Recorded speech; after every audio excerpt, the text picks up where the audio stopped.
Do you guys remember the famous allegations about the presidency of Mr. Ramaphosa being bought? President Jacob Zuma was one of the people who came out and alleged and claimed that Mr. Ramaphosa bought his presidency and he bought the National Conference of the ANC. Jacob Zuma, Julius Malema also was one of the people who came out and claimed and exposed that President Ramaphosa bought his presidency. Kim Heller herself, a political analyst, a white woman, came out and also exposed that President Ramaphosa bought his presidency. Guess who now is also confirming that? Advocate Sikhakhane.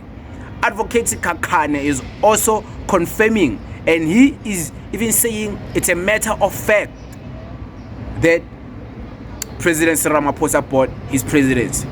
I want you guys to listen to what he was saying. Take a listen.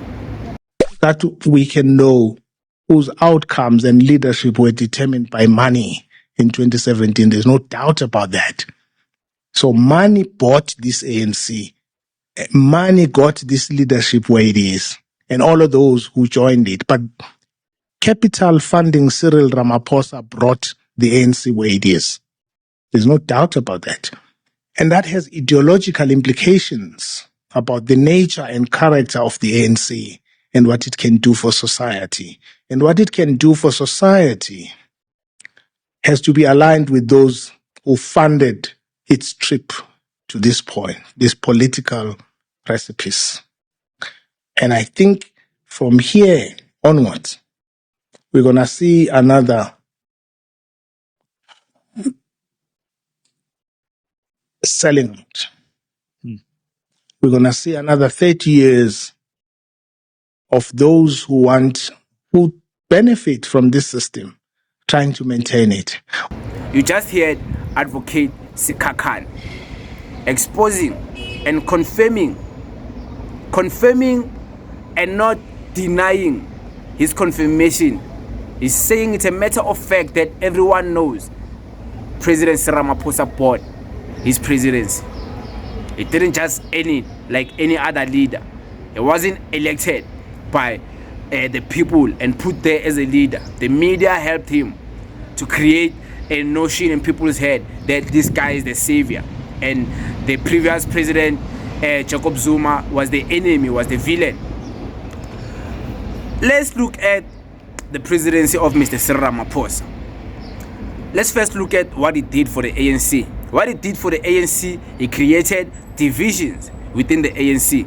We saw a lot of people leave the ANC because of him and went and joined other political parties.